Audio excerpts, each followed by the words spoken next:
तेरे कवन कवन गुण कह कह गावां।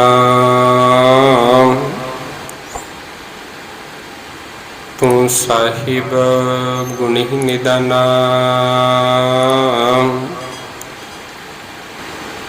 तुमरी महिमा बरन ना सकों। तू ठाकुर ऊच भगवाना। आप नारायण कला धार जग मह परवरियो। निरंकार आकार जोत जग मंडल करियो। जहाँ कहाँ तहाँ भरपूर शब्द दीपक दीपायो। जे सिखा संग्रह हो तत हर चरण मिलायो। नानक कुल निमल अवतरियो। अंगद लहने संग हो। गुर अमरदास तारन तरना। जन्म जन्म पा शरण तो।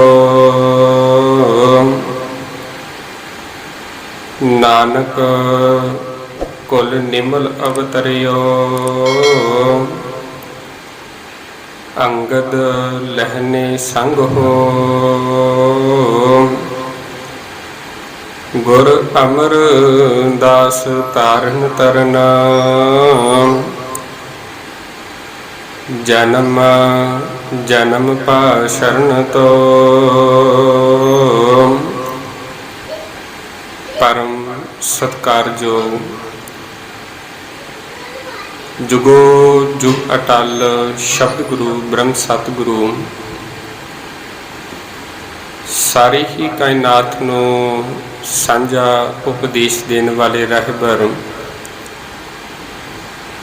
शब्द गुरु ब्रह्म सतगुरु धन धन श्री गुरु ग्रंथ साहिब जी महाराज सतगुरां दी पावन पवित्र हजूरी दे अंदर जुड़ बैठी गुरु प्यारी गुरु सवारी सत संगत जी, बड़े ही वड्डियां भागां वाले हाँ जो धन धन श्री गुरु अमरदास पातशाह जी तिन्हां दे प्रकाश पुरब नूं उत्सव नूं समर्पित इस पावन स्थान के उपर जो 4 रोज़ा गुरमत समागम उलीके गए ने, तिन्हां दी जो आरंभता अज हुई है। पहले दिन का जो समागम सतगुरां दी छत्र छाया दे हेठां चल रहा है, बड़े ही प्यार दे नाल हर जिस बाणी दे कीर्तनां नूं सरवण करके प्यार वालिओ अपनी जिंदगी दे कुछ कुछ जिहड़े पल ने तिन्हां नूं सफला बनाउण दा यतन कर रहे सां। आओ कुछ समय दे लई सतगुरां दी बख्शी हुई बाणी दे विचों गुरबाणी दे विचों गुरमत विचारां दे नाल जुड़ना करिए। विचारां दी आरंभता तो पहला मन दीआं बिरतियां नूं करो इकागर, सतगुरां दे चरनां विच लवाओ हाजरी। बड़े ही अदब सत्कार दे नाल नवाओ जी शीस, दोनों ही हाथ जोड़कर बुलाओ जी फतेह। आखो जी वाहिगुरु जी का खालसा वाहिगुरु जी की फतेह। सो प्रबंधक साहबानां दे वलों समूह साध संगत दे वलों ये जो बेनती की गई कि तीसरे पातशाह जी की उस्तत दे विच उचारण कीते हुए भट्ट साहबानां दे वलों तिन्हां दे सवैयां दे विचों जो गुरमत विचार आप जी दे सामने रखनी है। प्यार वालिओ, जदों भट्ट साहबान सतगुरु गुरु अर्जन पातशाह जी के दर के उपर आउंदे ने, उहदे तो पहला ਇਹ ਅਨੇਕਾਂ ਥਾਵਾਂ ਦੇ ਉੱਤੇ, ਅਨੇਕਾਂ ਜਗ੍ਹਾ ਦੇ ਉੱਤੇ ਘੁੰਮ ਕੇ ਫਿਰ ਕੇ ਇਹਨਾਂ ਵੇਖਿਆ ਵੀ ਕਿਸੇ ਵੀ ਜਗ੍ਹਾ ਦੇ ਉੱਤੇ ਕਰਨੀ ਤੇ ਕਥਨੀ ਇੱਕ ਨਹੀਂ ਸੀ। ਜੋ ਕੁਝ ਆਖ ਰਹੇ ਸਨ ਉਹ ਉਹਨਾਂ ਦੇ ਜੀਵਨ ਦੇ ਵਿੱਚੋਂ ਝਲਕ ਨਹੀਂ ਸੀ ਮਾਰਦਾ। ਸੋ ਸੱਚ ਦੇ ਰਾਹ ਨੂੰ ਲੱਭਦਿਆਂ ਹੋਇਆਂ ਇਹ ਅੰਮ੍ਰਿਤਸਰ ਦੀ ਧਰਤੀ ਦੇ ਉੱਪਰ ਜਦੋਂ ਅਕਾਲ ਪੁਰਖ ਦੀ ਜਿਹੜੀ ਜੋਤ ਹੈ, ਪੰਜਵੀਂ ਜੋਤ ਧੰਨ ਸ਼੍ਰੀ ਗੁਰੂ ਅਰਜਨ ਪਾਤਸ਼ਾਹ ਜੀ ਦੇ ਬਾਰੇ ਪਤਾ ਲੱਗਾ ਤੇ ਇਹ ਚੱਲ ਕੇ ਫਿਰ ਸਤਿਗੁਰਾਂ ਦੀ ਸ਼ਰਨ ਦੇ ਵਿੱਚ ਆਏ ਸਨ। ਇਥੋਂ ਦਾ ਜਦੋਂ ਚਹਿਲ ਪਹਿਲ, ਇਥੋਂ ਦਾ ਚਾਲ ਚਲਣ, ਸਤਿਗੁਰਾਂ ਦੇ ਆਚਰਨ ਦੇ ਬਾਰੇ, ਸਤਿਗੁਰਾਂ ਦੀ ਬਾਣੀ ਦੇ ਬਾਰੇ ਜਦੋਂ ਇਹਨਾਂ ਨੇ ਸੁਣਿਆ, ਪੜਚੋਲਿਆ, ਵੇਖਿਆ, ਉੱਥੇ ਫਿਰ ਸਤਿਗੁਰਾਂ ਨੇ ਦੀ ਉਸਤਤ ਦੇ ਵਿੱਚ ਇਹਨਾਂ ਭੱਟ ਸਹਿਬਾਨਾਂ ਨੇ ਤਕਰੀਬਨ 123 ਦੇ ਜਿਹੜੇ ਕਰੀਬ ਇੱਥੇ ਗੁਰੂ ਸਹਿਬਾਨਾਂ ਦੀ ਉਸਤਤ ਦੇ ਵਿੱਚ ਜਿਹੜੇ ਸਵਈਏ ਸਨ ਉਹ ਉਚਾਰਨ ਕੀਤੇ ਸਨ। ਪਹਿਲੇ ਪਾਤਸ਼ਾਹ ਜੀ ਦੀ ਉਸਤਤ ਦੇ ਵਿੱਚ 10, ਦੂਸਰੇ ਪਾਤਸ਼ਾਹ ਦੀ ਉਸਤਤ ਦੇ ਵਿੱਚ ਵੀ 10 ਸਵਈਏ ਤੇ ਤੀਸਰੇ ਪਾਤਸ਼ਾਹ ਗੁਰੂ ਅਮਰਦਾਸ ਪਾਤਸ਼ਾਹ ਜੀ ਜਿਨ੍ਹਾਂ ਦਾ ਅੱਜ ਪ੍ਰਕਾਸ਼ ਪੁਰਬ ਨੂੰ ਸਮਰਪਿਤ ਸਮਾਗਮ ਮਨਾ ਰਹੇ ਹਾਂ, ਤਿਨਾਂ ਦੀ ਉਸਤਤ ਦੇ ਵਿੱਚ ਇਹਨਾਂ ਨੇ 22 ਸਵਈਏ ਜਿਹੜੇ ਉਚਾਰਨ ਕੀਤੇ ਸਨ। ਚੌਥੇ ਪਾਤਸ਼ਾਹ ਦੀ ਉਸਤਤ ਦੇ ਵਿੱਚ ਤਿਨਾਂ ਦੀ ਗਿਣਤੀ 60 ਹੈ। ਪੰਜਵੇਂ ਪਾਤਸ਼ਾਹ ਜੀ ਦੇ ਜੀਵਨ ਦੇ ਜੋ ਵੇਖ ਕੇ ਉਹਨਾਂ ਦੀ ਉਸਤਤ ਦੇ ਵਿੱਚ ਇਹਨਾਂ ਨੇ 21 ਸਵਈਏ ਜਿਹੜੇ ਉਚਾਰਨ ਕੀਤੇ। ਤਿਸ ਦੇ ਵਿੱਚੋਂ ਪਿਆਰ ਵਾਲਿਓ ਤੀਸਰੇ ਪਾਤਸ਼ਾਹ ਜੀ ਦੇ ਉਸਤਤ ਦੇ ਵਿੱਚ ਜੋ ਸਵਈਏ ਉਚਾਰਨ ਕੀਤੇ ਸਨ, ਤਿਸ ਦੇ ਵਿੱਚੋਂ 16 ਨੰਬਰ ਸਵਈਆ ਆਪ ਜੀ ਨੇ ਸਰਵਣ ਕੀਤਾ ਹੈ, ਜਿਸ ਦੇ ਅੰਦਰ ਗੁਰੂ ਅਮਰਦਾਸ ਪਾਤਸ਼ਾਹ ਜੀ ਨੂੰ ਉਸ ਅਕਾਲ ਪੁਰਖ ਦਾ ਰੂਪ ਦੱਸਿਆ ਗਿਆ ਹੈ। ਇੱਕ ਗੱਲ ਦਾ ਧਿਆਨ ਰੱਖਿਆ ਜੇ ਪਿਆਰ ਵਾਲਿਓ, ਜੋ ਅੱਜ ਤੋਂ 400 ਸਾਲ ਪਹਿਲਾਂ ਭੱਟ ਸਹਿਬਾਨਾਂ ਨੇ ਜੋ ਰੂਪ, ਜੋ ਵਡਿਆਈ, ਜੋ ਉਸਤਤ ਗੁਰੂ ਪਾਤਸ਼ਾਹ ਜੀ ਦੇ ਬਾਰੇ ਲਿਖੀ ਹੈ, ਤੇ ਅੱਜ 400 ਸਾਲ ਬਾਅਦ ਵੀ ਅਸੀਂ ਉਸ ਚੀਜ਼ ਨੂੰ ਸਮਝ ਨਹੀਂ ਸਕੇ ਜੋ ਉਹਨਾਂ ਨੇ ਵਡਿਆਈ, ਜੋ ਉਸਤਤ ਲਿਖੀ ਹੈ। 400 ਸਾਲ ਹੋ ਗਏ ਤੇ ਜੇਕਰ ਹੁਣ ਪੁੱਛਿਆ ਜਾਵੇ ਵੀ ਗੁਰੂ ਸਹਿਬਾਨ ਗੁਰੂ ਅਮਰਦਾਸ ਪਾਤਸ਼ਾਹ ਜੀ ਕੌਣ ਸਨ, ਉਹਨਾਂ ਦੀ ਉਸਤਤ, ਉਹਨਾਂ ਦੀ ਵਡਿਆਈ, ਉਹਨਾਂ ਦਾ ਰੁਤਬਾ ਕੀ ਸੀ, ਉਹਨਾਂ ਦੀ ਪਰਸਨੈਲਿਟੀ ਦੇ ਬਾਰੇ ਪੁੱਛਿਆ ਜਾਵੇ ਤੇ ਉਹ ਕੇਵਲ ਤੇ ਕੇਵਲ ਇੱਕੋ ਗੱਲ ਆਖਦੇ ਨੇ, ਗੁਰੂ ਨਾਨਕ, ਗੁਰੂ ਅੰਗਦ, ਗੁਰੂ ਅਮਰਦਾਸ ਪਾਤਸ਼ਾਹ ਜੀ ਤੇ ਅਕਾਲ ਪੁਰਖ ਦੇ ਵਿੱਚ ਕਿਸੇ ਪ੍ਰਕਾਰ ਦਾ ਕੋਈ ਭੇਦ ਨਹੀਂ, ਇੱਕੋ ਹੀ ਜੋਤ ਹੈ।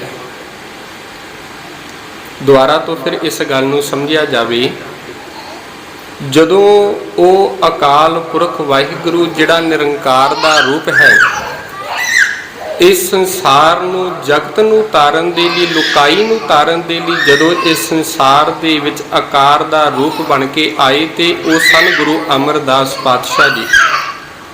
ਦੂਜੀ ਗੱਲ, ਜਦੋਂ ਇਸ ਸੰਸਾਰ ਦੀ ਤਪਦੀ ਹੋਈ ਸ੍ਰਿਸ਼ਟੀ ਨੂੰ ਵੇਖਿਆ, ਲੁਕਾਈ ਨੂੰ ਵੇਖਿਆ, ਲੋਕੀ ਕੁਰਲਾ ਰਹੇ ਸਨ ਤੇ ਉਸ ਸਮੇਂ ਆਪ ਨਾਰਾਇਣ ਨੇ ਜਿਹੜਾ ਆਕਾਰ ਧਾਰਨ ਕੀਤਾ ਉਹ ਸੀ ਗੁਰੂ ਅਮਰਦਾਸ ਪਾਤਸ਼ਾਹ ਜੀ। ਆਪ ਨਾਰਾਇਣ ਕਲਾ ਧਾਰ ਜਗ ਮੈਂ ਪਰਵਰਿਓ, ਨਿਰੰਕਾਰ ਆਕਾਰ ਜੋਤ ਜਗ ਮੰਡਲ ਕਰਿਓ। ਵੀ ਉਹ ਅਕਾਲ ਪੁਰਖ ਵਾਹਿਗੁਰੂ ਜੇਕਰ ਆਕਾਰ ਦੇ ਰੂਪ ਦੇ ਵਿੱਚ ਵੇਖਿਆ ਜਾਵੇ ਤੇ ਉਹਨਾਂ ਦਾ ਅਸਲ ਜਿਹੜਾ ਰੂਪ ਹੈ ਉਹਨੇ ਗੁਰੂ ਅਮਰਦਾਸ ਪਾਤਸ਼ਾਹ ਜੀ। ਤੇ ਪਿਆਰ ਵਾਲਿਓ, ਇੱਕ ਹੋਰ ਭੱਟ ਸਹਿਬਾਨ ਦਾ ਜਿਹੜਾ ਸ਼ਬਦ ਹੁੰਦਾ ਹੈ, ਜਿਹਦੇ ਵਿੱਚ ਉਹਨਾਂ ਨੇ ਇਹੀ ਗੱਲ ਕੀਤੀ ਹੈ ਕਿ ਉਹ ਮਾਲਕ ਪਰਮਾਤਮਾ ਨੇ ਆਪ ਆਪਣਾ ਜਿਹੜਾ ਰੂਪ ਹੈ ਉਹ ਦੇ ਕੇ ਗੁਰੂ ਨਾਨਕ ਪਾਤਸ਼ਾਹ ਜੀ ਨੂੰ ਸੰਸਾਰ ਦੇ ਵਿੱਚ, ਜਗਤ ਦੇ ਵਿੱਚ ਭੇਜਿਆ ਸੀ। ਜੋਤ ਰੂਪ ਉਸ ਮਾਲਕ ਨੇ ਜੋਤ ਰੂਪ ਹਰ ਆਪ ਗੁਰੂ ਨਾਨਕ ਕਹਾਇਓ। ਜੋਤ ਉਹੀ ਹੈ, ਜੋਤ ਗੁਰੂ ਨਾਨਕ ਦੀ ਹੈ ਤੇ ਗੁਰੂ ਨਾਨਕ ਦੇ ਅੰਦਰ ਜਿਹੜੀ ਜੋਤ ਕੰਮ ਕਰ ਰਹੀ ਹੈ ਉਹ ਹੈ ਅਕਾਲ ਪੁਰਖ ਦੀ ਜੋਤ। ਤੇ ਸੰਸਾਰ ਦੇ ਅੰਦਰ ਜਦੋਂ ਆਕਾਰ ਦਾ ਰੂਪ ਲਿਆ ਤੇ ਇਹੀ ਗੁਰੂ ਨਾਨਕ ਦੀ ਜੋਤ ਕਹਾਈਗੀ, ਜਿਹਨੂੰ ਅਸੀਂ ਇਹ ਵੀ ਗੱਲ ਪੜ੍ਹਦੇ ਹਾਂ, ਸਤਿਗੁਰੂ ਨਾਨਕ ਪ੍ਰਗਟਿਆ ਮਿੱਟੀ ਧੁੰਦ ਜਗ ਚਾਨਣ ਹੋਇਆ। ਕਿਉਂ? ਜੋਤ ਦੀ ਗੱਲ ਚੱਲ ਰਹੀ ਹੈ। ਇੱਕ ਸਵੇਰੀ ਮੈਂ ਵਿਚਾਰ ਪੜ੍ਹ ਰਿਹਾ ਸਾਂ ਡਾਕਟਰ ਭਾਈ ਸਰਬੀਰ ਸਿੰਘ ਜੀ ਦੀ, ਉਹਨਾਂ ਦਾ ਇੱਕ ਨਾਵਲ ਹੈ ਬਾਬਾ ਨੋਧ ਸਿੰਘ ਜੀ। ਪੜ੍ਹਨ ਵਾਲੀ ਚੀਜ਼ ਹੈ, ਕਿਉਂਕਿ ਜੇਕਰ ਗੁਰਬਾਣੀ ਨੂੰ ਥੋੜ੍ਹਾ ਜਿਹਾ ਸੁਖਾਲੇ ਤਰੀਕੇ ਦੇ ਨਾਲ ਸਮਝਣਾ ਹੋਵੇ ਤੇ ਉਹਦੇ ਲਈ ਭਾਈ ਵੀਰ ਸਿੰਘ ਜੀ ਦੀਆਂ ਜਿਹੜੀਆਂ ਲਿਖਤਾਂ ਨੇ ਉਹ ਸਾਡੇ ਲਈ ਬੜਾ ਸਹਿਯੋਗ ਕਰਦੀਆਂ ਨੇ, ਬੜੀਆਂ ਸਹਾਇਤਾ ਕਰਦੀਆਂ ਨੇ। ਉਹਨਾਂ ਬੜੇ ਸੌਖੇ ਤਰੀਕੇ ਦੇ ਨਾਲ, ਸੱਜੇ ਤਰੀਕੇ ਦੇ ਨਾਲ, ਢੰਗ ਦੇ ਨਾਲ ਇਸ ਚੀਜ਼ ਨੂੰ ਸਮਝਾਇਆ ਹੈ। ਭਾਵੇਂ ਇੱਕ ਨਾਵਲ ਹੈ ਜਿਹਦਾ ਨਾਮ ਹੈ ਬਾਬਾ ਵਿਨੋਦ ਸਿੰਘ, ਉਹਦੇ ਵਿੱਚ ਬਾਬਾ ਨੋਧ ਸਿੰਘ ਹੈ ਜਿਹੜਾ ਕੇਵਲ ਤੇ ਕੇਵਲ ਇੱਕ ਭਾਈ ਵੀਰ ਸਿੰਘ ਜੀ ਦੇ ਲਈ ਪਾਤਰ ਹੈ, ਪਾਤਰ ਦਾ ਕੰਮ ਕਰ ਰਿਹਾ ਹੈ। ਉਸ ਪਾਤਰ ਦੇ ਜੇਕਰ ਥੋੜ੍ਹੇ ਜਿਹੇ ਬੈਕਗਰਾਊਂਡ ਨੂੰ ਵੇਖੀਏ ਤੇ ਉਹ ਇੱਕ ਗ੍ਰਹਿਸਥੀ ਹੈ ਤੇ ਘਰ ਦੇ ਵਿੱਚ ਖੇਤੀਬਾੜੀ ਦਾ ਕੰਮ ਕਰਦੇ ਨੇ ਤੇ ਨਾਲੋਂ ਨਾਲ ਗੁਰੂ ਦੀ ਵਿਚਾਰ ਨੂੰ ਆਪਣੀ ਜ਼ਿੰਦਗੀ ਦੇ ਵਿੱਚ ਧਾਰਨ ਕੀਤਾ ਹੋਇਆ। ਤੇ ਜਦੋਂ ਪਿਆਰ ਵਾਲਿਓ ਗੁਰੂ ਦੀ ਵਿਚਾਰ ਸਾਡੀ ਜ਼ਿੰਦਗੀ ਦੇ ਵਿੱਚ ਧਾਰਨ ਕਰ ਲਵਾਂਗੇ, ਗੁਰੂ ਦੀ ਵਿਚਾਰ ਸਾਡੇ ਹਿਰਦੇ ਦੇ ਵਿੱਚ ਵਸ ਜਾਵੇਗੀ, ਤੇ ਪਿਆਰ ਵਾਲਿਓ ਜਿੰਨੇ ਅਸੀਂ ਬੈਠੇ ਹਾਂ ਸਭ ਹੀ ਪ੍ਰਚਾਰਕ ਹਾਂ, ਸਾਰੇ ਹੀ ਉਸ ਦਾ ਜੋਤ ਆ, ਉਸ ਦਾ ਰੂਪ ਹਾਂ। ਕਿਉਂ? ਜੋ ਗੁਰੂ ਦਾ ਰੂਪ ਹੈ ਉਹ ਗੁਰੂ ਨੇ ਸਿੱਖ ਵੀ ਬਣਾਇਆ ਹੈ। ਅਸੀਂ ਇੱਕ ਸ਼ਬਦ ਪੜ੍ਹਦੇ ਹਾਂ ਨਾ, ਸਿਆਣਿਆਂ ਦਾ ਜੈਸੀ ਸੰਗਤ ਤੈਸੀ ਰੰਗਤ। ਉੱਥੇ ਜੇਕਰ ਇੱਕ ਸ਼ਬਦ ਇਹ ਪੜ੍ਹ ਲਈਏ, ਜੈਸਾ ਗੁਰੂ ਤੈਸਾ ਸਿੱਖ, ਇਹ ਕਿਉਂ ਨਹੀਂ ਹੋ ਸਕਦਾ? ਜਿਹੋ ਜਿਹਾ ਗੁਰੂ ਹੈ, ਜੇਕਰ ਉਹਦੇ ਗੁਣਾਂ ਨੂੰ ਅਸੀਂ ਆਪਣੀ ਜ਼ਿੰਦਗੀ ਦੇ ਵਿੱਚ ਧਾਰਨ ਕਰ ਲਈਏ ਤੇ ਉਹੋ ਜਿਹੇ ਸਿੱਖ ਕਿਉਂ ਨਹੀਂ ਬਣ ਸਕਦੇ? ਗੁਰੂ ਅਮਰਦਾਸ ਪਾਤਸ਼ਾਹ ਜੀ ਜੇਕਰ ਅਕਾਲ ਦਾ ਰੂਪ ਨੇ ਤੇ ਉਹਦੇ ਲਈ ਉਹਨਾਂ ਨੇ ਯਤਨ ਕੀਤਾ, ਗੁਰੂ ਦੀ ਵਿਚਾਰਧਾਰਾ ਨੂੰ ਆਪਣੀ ਜ਼ਿੰਦਗੀ ਦੇ ਵਿੱਚ ਧਾਰਨ ਕੀਤਾ ਸੀ। ਭਾਈ ਵੀਰ ਸਿੰਘ ਜੀ ਲਿਖਦੇ ਨੇ ਵੀ ਇੱਕ ਦਿਨ ਇੱਕ ਮੁਸਾਫਰ ਜਿਹੜਾ ਸਨਾਤਨ ਧਰਮ ਦੇ ਨਾਲ ਸੰਬੰਧ ਰੱਖਣ ਵਾਲਾ, ਗੁਰਮਤਿ ਦੇ ਬਾਰੇ ਕੁਝ ਵੀ ਨਹੀਂ ਜਾਣਦਾ, ਗੁਰਦੁਆਰਾ ਸਾਹਿਬ ਵਿਖੇ ਆਇਆ, ਆ ਕੇ ਮੱਥਾ ਟੇਕਿਆ ਤੇ ਉੱਥੇ ਬਾਬਾ ਵਿਨੋਦ ਸਿੰਘ ਜੀ ਬੈਠੇ ਹੋਏ ਨੇ। ਉਹਨਾਂ ਦੇ ਨਾਲ ਵਿਚਾਰ ਹੋਣ ਲੱਗ ਪਈ, ਪੁੱਛਣ ਲੱਗ ਪਿਆ ਵੀ ਗੁਰਦੁਆਰਾ ਕਿਸ ਲਈ ਹੈ? ਤੁਸੀਂ ਗੁਰੂ ਨਾਨਕ ਨੂੰ ਕੀ ਸਮਝਦੇ ਹੋ? ਨਾਨਕ ਤੁਹਾਡੇ ਲਈ ਕੀ ਹੈ? ਤੇ ਸਵਾਲ ਚੱਲਦਿਆਂ ਗੱਲ ਚੱਲਦਿਆਂ ਉਹਨਾਂ ਨੇ ਸਵਾਲ ਕੀਤਾ ਕਿ ਬਾਬਾ ਨਾਨਕ ਤੁਹਾਡੇ ਲਈ ਰੱਬ ਹੈ? ਤੇ ਬਾਬਾ ਵਿਨੋਦ ਸਿੰਘ ਜੀ ਜਵਾਬ ਦਿੰਦੇ, ਕਹਿੰਦੇ ਨਹੀਂ, ਰੱਬ ਨਹੀਂ ਆ। ਤੇ ਫਿਰ ਕਹਿੰਦੇ ਕੀ ਹੈ? ਦੁਬਾਰਾ ਤੋਂ ਫਿਰ ਸਵਾਲ ਕੀਤਾ ਵੀ ਰੱਬ ਗੁਰੂ ਨਾਨਕ ਤੁਹਾਡੇ ਲਈ ਦੇਵਤਾ ਹੈ? ਤੇ ਅੱਗੋਂ ਬਾਬਾ ਵਿਨੋਦ ਸਿੰਘ ਜੀ ਦੁਬਾਰਾ ਤੋਂ ਫਿਰ ਜਵਾਬ ਦਿੰਦੇ ਨੇ, ਕਹਿੰਦੇ ਨਹੀਂ, ਬਾਬਾ ਨਾਨਕ ਸਾਡੇ ਲਈ ਦੇਵਤਾ ਨਹੀਂ। ਤੇ ਤੀਜੀ ਵਾਰੀ ਫਿਰ ਹੈਰਾਨ ਹੋ ਕੇ ਪੁੱਛਿਆ, ਆਖਣ ਲੱਗਾ ਬਾਬਾ ਨਾਨਕ ਤੁਹਾਡੇ ਲਈ ਕੋਈ ਆਮ ਮਨੁੱਖ ਹੈ? ਤੇ ਬਾਬਾ ਵਿਨੋਦ ਸਿੰਘ ਜੀ ਨੇ ਜਵਾਬ ਦਿੱਤਾ ਹੱਸ ਕੇ, ਆਖਣ ਲੱਗੇ ਨਹੀਂ, ਗੁਰੂ ਨਾਨਕ ਸਾਡੇ ਲਈ ਕੋਈ ਮਨੁੱਖ ਵੀ ਨਹੀਂ, ਆਮ ਮਨੁੱਖ ਵੀ ਨਹੀਂ ਹੈ।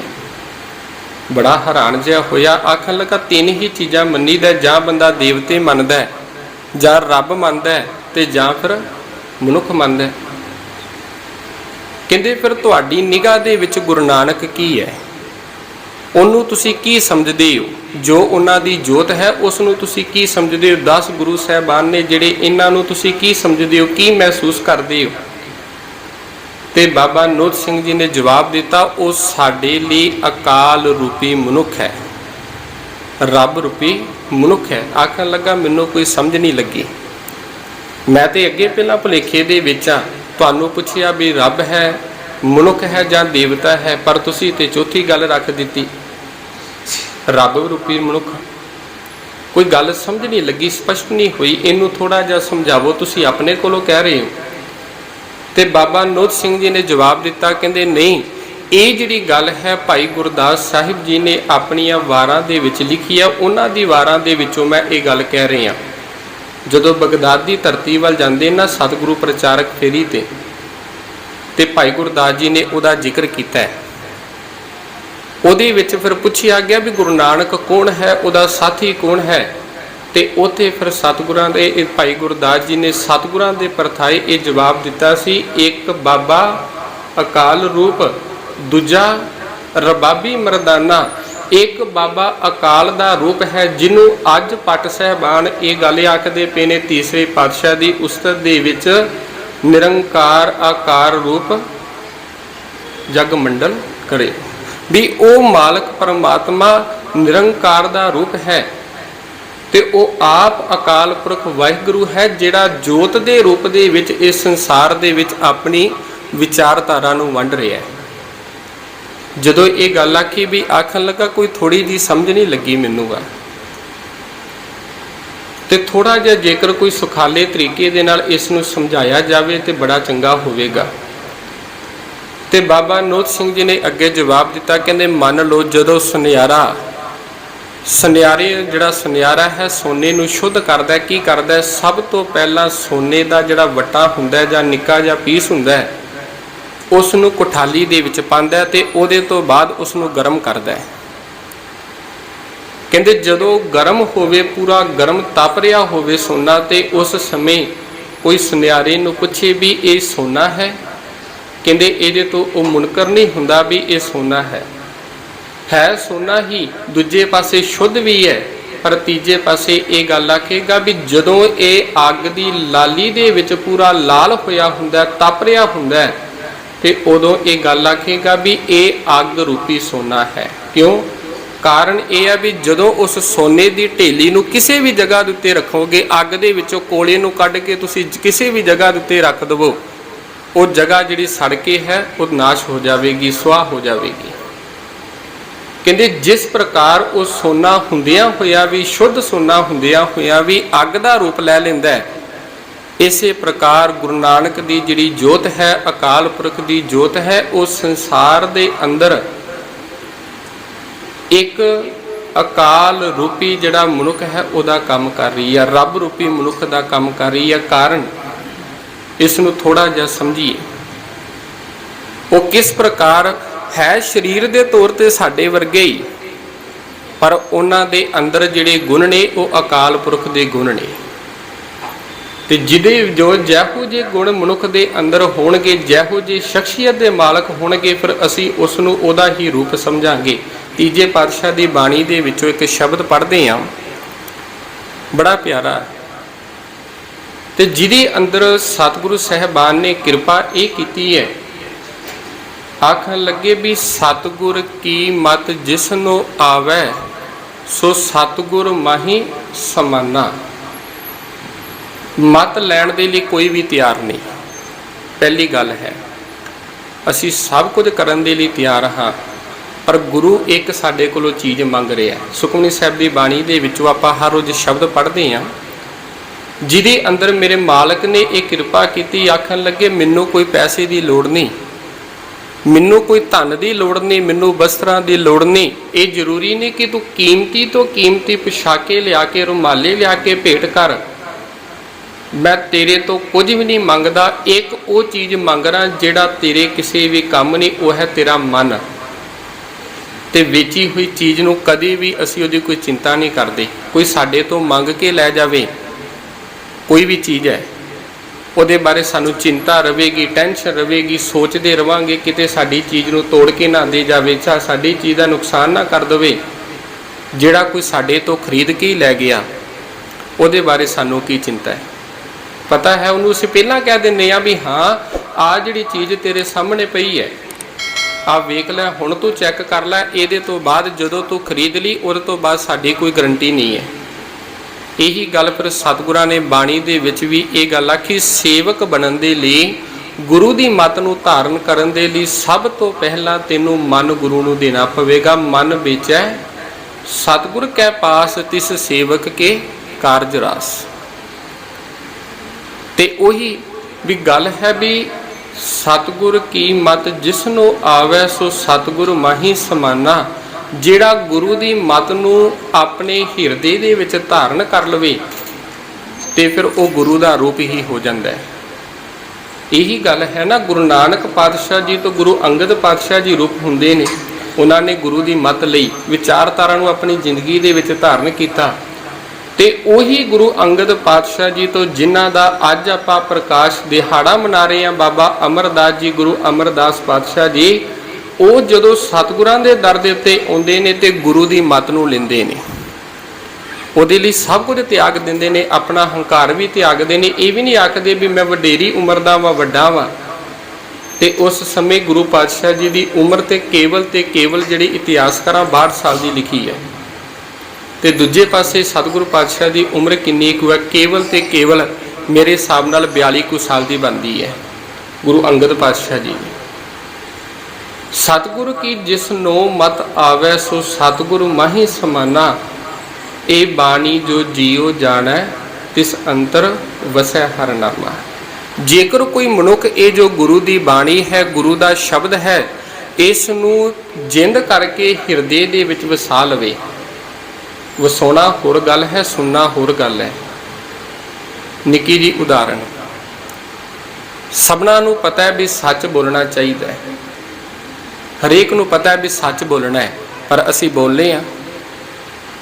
ਕੇਵਲ ਸੁਣ ਲਿਆ ਵੀ ਸੱਚ ਬੋਲਣਾ ਚਾਹੀਦਾ, ਅਸੀਂ ਮੰਨ ਲਿਆ ਵੀ ਸੱਚ ਬੋਲਣਾ ਚਾਹੀਦਾ, ਪਰ ਉਹਨੂੰ ਅਸੀਂ ਗ੍ਰਹਿਣ ਨਹੀਂ ਕੀਤਾ, ਉਹਨੂੰ ਪ੍ਰਵਾਨ ਨਹੀਂ ਕੀਤਾ। ਜਿਸ ਦਿਨ ਉਸ ਚੀਜ਼ ਨੂੰ ਪ੍ਰਵਾਨ ਕਰ ਲਵਾਂਗੇ, ਸੱਚ ਨੂੰ ਪ੍ਰਵਾਨ ਕਰ ਲਵਾਂਗੇ, ਉਸ ਦਿਨ ਭਾਵੇਂ ਕੋਈ ਸਾਡੇ ਤੇ ਕਿਰਪਾਨ ਲੈ ਕੇ, ਆਰਾ ਲੈ ਕੇ ਖਲੋਤਾ ਹੋਵੇ, ਫਿਰ ਅਸੀਂ ਝੂਠ ਨਹੀਂ ਬੋਲਾਂਗੇ, ਕਿਉਂ ਸੱਚ ਨੂੰ ਗ੍ਰਹਿਣ ਕਰ ਲਿਆ, ਸੱਚ ਨੂੰ ਪ੍ਰਵਾਨ ਕਰ ਲਿਆ।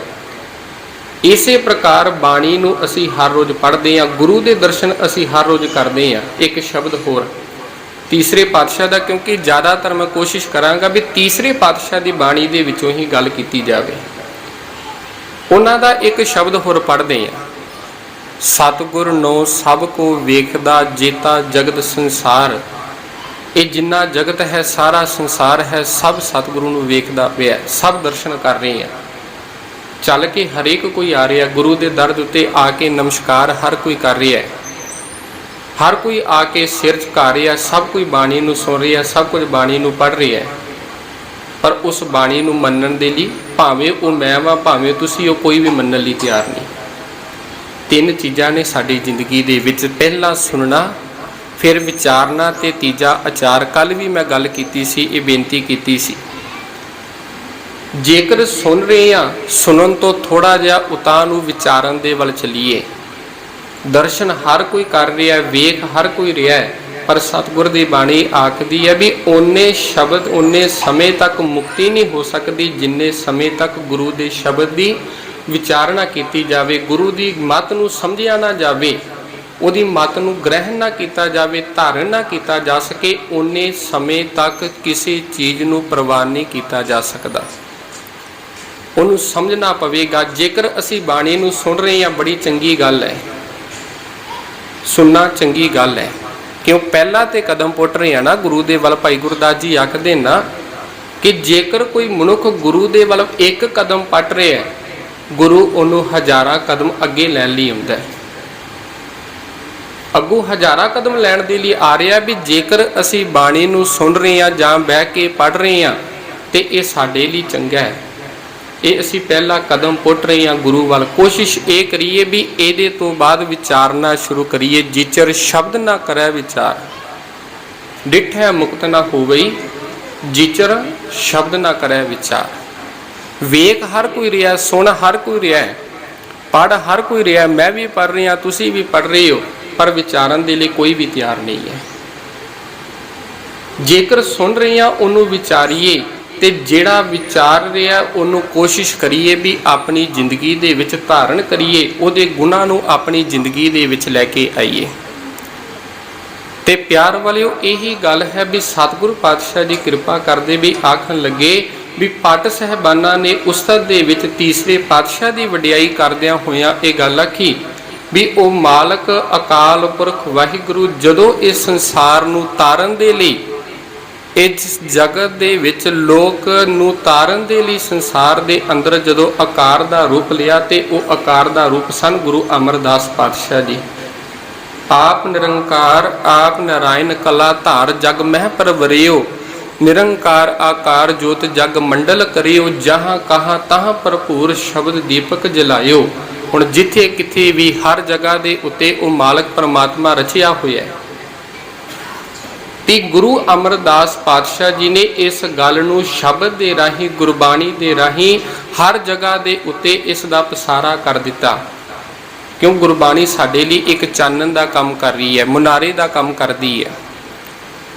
ਘਰ ਦੇ ਵਿੱਚ ਚਾਨਣ ਕਰਨਾ ਹੋਵੇ, ਰਾਤ ਦਾ ਹਨੇਰਾ ਹੋਵੇ, ਅਸੀਂ ਕੋਈ ਟੂਬਾਂ ਦੀ ਜਾਂ ਬਲਬਾਂ ਦੀ ਜਾਂ ਪੁਰਾਣੇ ਸਮਿਆਂ ਦੇ ਵਿੱਚ ਦੀਵਿਆਂ ਦੀ ਵਰਤੋਂ ਕਰਦੇ ਸਾਂ। ਜਿਸ ਜਗ੍ਹਾ ਦੇ ਉੱਤੇ ਦੀਵਾ ਬਲ ਜਾਵੇ ਉਸ ਜਗ੍ਹਾ ਦੇ ਉੱਤੇ ਚਾਨਣ ਸੀ।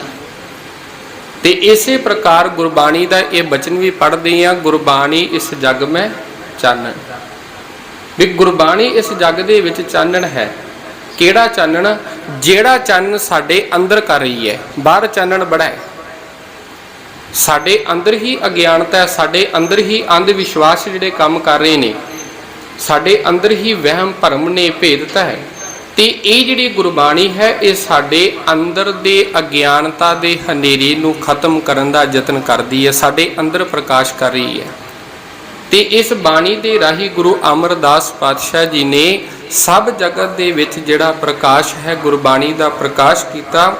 ਜਹ ਸਿੱਖਾਂ ਸੰਗ੍ਰਹਿ ਹੋ, ਜਿਸ ਜਗ੍ਹਾ ਦੇ ਉੱਤੇ ਜਿਸ ਸਿੱਖ ਨੇ ਗੁਰੂ ਦੀ ਮੱਤ ਨੂੰ ਗ੍ਰਹਿਣ ਕਰ ਲਿਆ, ਗੁਰੂ ਦੀ ਸਿੱਖਿਆ ਨੂੰ ਗ੍ਰਹਿਣ ਕਰ ਲਿਆ, ਹਰ ਚਰਨ ਮਿਲਾਇਓ ਤੇ ਉਸ ਨੂੰ ਤੁਰੰਤ ਹੀ ਨਾਲੋਂ ਨਾਲ ਉਸ ਨੂੰ ਉਸ ਅਕਾਲ ਪੁਰਖ ਦੇ ਨਾਲ ਜੋੜ ਦਿੱਤਾ। ਭਾਵ ਅਕਾਲ ਨੂੰ ਅੰਦਰੋਂ ਪ੍ਰਗਟ ਕਰ ਦਿੱਤਾ ਹੈ।